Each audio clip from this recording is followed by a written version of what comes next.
Սիրելի հայրենակիցներ, այսօր ուզում եմ խոսել առաջնորդության մասին եւ վերջերս բոլորովին չսպասված տեղում հանդիպեցի այդ երևույթը բնորոշող մի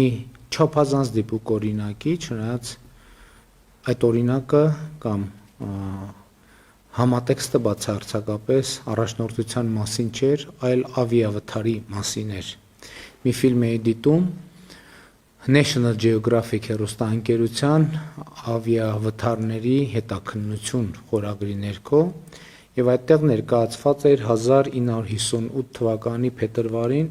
Մյունխենի օդանավակայանում տեղի ունեցած ավիավթարը, որի ուղևորները, օդանավի ուղևորները Manchester United թիմի, ֆուտբոլային թիմի ֆուտբոլիստներն են եղել եւ Մյունխենից թռնելիս են եղել Բրիտանիա եւ 44 ուղևորներից 20-ը մահացել են եւ ահա այդ դեպքի մասին պատմում էին ականատեսները եւ ուղևորներից մի քանիսը իսկ վթարը տեղի է ունեցել շատ տարօրինակ հանգամանքներում օդանավը առաջին անգամ թռիչքով վրա արագություն է հավաքել եւ չի կարողացել օդ բարձրանալ եւ հետ է շրջվել եւ երկրորդ անգամ է փորձել օդ բարձրանալ եւ կրկին չի կարողացել օդ բարձրանալ, այդ երկրորդ անհաջող փորձից հետո ուղևորներին իջեցրել են օդանավից եւ մոտավորապես 1.5-2 ժամ անց հետո կրկին հայտարարել, որ ինչ որ տեխնիկական խնդիր է եղել եւ այդ տեխնիկական խնդիրը լուծված է։ Եվ երրորդ փորձի ժամանակ բարձրացել է եւ գահավիժել եւ արդեն ասացի, որ 44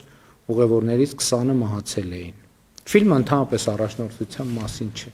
բայց ինձ ցնցեց մի դրվագ։ Երբ որ այդ ուղևորներից մեկը, ով հարցազրույցի ժամանակ հարցազրույց էր տալիս եւ պատմում էր, թե ինչպես են նրանք օդանավից իջնելուց հետո հրավիրվել օդանավ եւ ասում էր, որ երբ որ մեզ նորից ուղեկցում էին օդանավ, այդ ուղևորն էր ասում, թիմի անդամը, ասում էր իմ մտքում ես անընդհատ մտածում եի, ես ինչ են անում, այսօրեն մեզ տանում, ոնց կարող է պատահել, որ այդ տեխնիկական խնդիրը այսքան կարճ ժամանակում լուծված լիներ։ Եվ ասում է, որ ինքը մտածում էր, որ չի կարելի սա անել, սա պետքա կանգնեցնել, պետքա կանգ առնել եւ այդ ականատես վկան ուղևորը ասում էր, որ ինձ թվում է, թե այդ ժամանակ բոլորի մտքում հենց այդ էր պատտվում, բոլորը հենց այդ նույնն էին մտածում։ Եվ լրագրողը, ահա այստեղ է ամենակարևոր պահը, նրան հարց է տալիս։ Ասում է, բայ եթե մտածում եք, ինչի չէիք բարձրաձայնում։ Եվ ուղևորը այս հարցազրույց տվողը տալիս է շատ կանխատեսելի մի պատասխան։ Ասում է, դե մտածեցի, որ կասեն, ահա վախեցավ, վախկոտ է, ահա նյարդերը տեղի տվեցին, թույլ է հոգեբանորեն, կամային հատկանիշներից է թույլ եւ այլն եւ այդպես շարունակ, եւ այդտեղ բարձրացել են եւ արդեն ասացի, որ գահավիժել են։ Եվ այդ ֆիլմի ընթացքում ընդհանրապես առաջնորդության մասին, առաջնորդի մասին, քաղաքականության մասին ոչ մի բան չկա։ Բայց ամբողջ խնդիրն է նա, որ ես այս դրվագի մասին մտածելիս եկա հետեւյալ եզրակացության,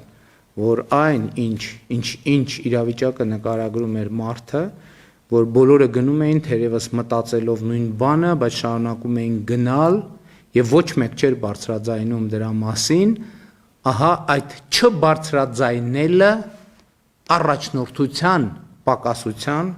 կամ բացակայության հետևանք էր։ Եվ եթե նրանցից որևէ մեկը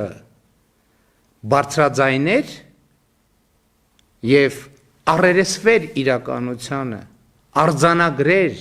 այդ իրականությանը եւ այդ իրականությունից բխող հետևություններ եւ առաջարկաներ, ահա ով է լիներ այդ 44 ուղևորներից, մինչև օդանավ բարձրանալը բնականաբար նա կստանձներ առաջնորդություն եւ նա կստանձներ պատասխանատվություն։ չնայած որ մեծ հավանականությամբ, ինչպես հարցազրույց տվող ուղևորը ասում էր, մեծ հավանականությամբ շատերի առաջին ռեակցիան 44 ուղևորներից, արդեն 43 ուղևորներից շատերի առաջին ռեակցիան կլիներ նա, որ ահա այս բարձրաձայնողը վախկոտ է, կամային հատկանիշներ չունի, ներվերից կամ ընդհանրապես թույլ է եւ այլն եւ այսպես շարունակ։ Եվ այդ ֆիլմից հետո շարունակելով դիտումից հետո շարունակելով իմ մտածումները այդ իրավիճակի եւ առաջնորդության մասին եւ ես եկել եմ եւ վերահամոզվել եմ նրանում, որ առաջնորդությունը առաջին հերթին կանխորոշված իրադարձությունները փոխելն է, կանխորոշված իրադարձությունների շղթայից կամ կանխորոշված ճանապարհից դուրս գալն է եւ այդ ուժը եւ կամքը եւ այդ վճռականությունը ունենալն է։ Իհարկե համոզված եմ շատ այդ գրահում եք թե ինչ նկատի ունեմ։ Ես նկատի ունեմ, որ մենք այո 2018, 19, 20, 21, 22, 23, 24 թվականներին ցուցաբերել ենք մեր ժողովրդի կողմից մեզ պատվիրակված առաջնորդական պարտականությունները եւ կանխորոշված աղետաբեր ճանապարհից դուրս ենք բերել մեր երկիրը, նախ կանգ ենք առել եւ դուրս ենք բերել մեր երկիրը, ներառյալ Ղարաբաղյան շարժումը չշարունակելու վճռական որոշմամբ եւ կամքով եւ մեր երկիրը հասցրել ենք խաղաղ հանգրվանի։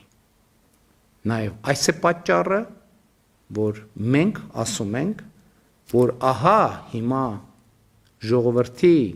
արձագանքի ամենաճիշտ եւ ամենապատեհ պահն է հասունանում,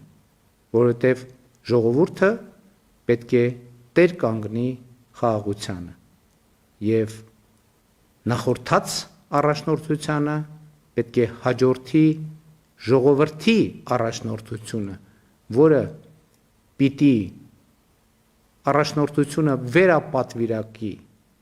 այն թիմին, այն կառավարող մեծամասնությանը, որը վճռական պահին կարողացել է ստանձնել առաջնորդությունը եւ գործել կանխորոշված տրամաբանությունից դուրս եւ երկիրը կարողացել է հասցնել խաղաղ նավահանգստի, ինչի վերաբերյալ խոստումները հնչել էին նախորդիվ։ Շնորհակալ եմ։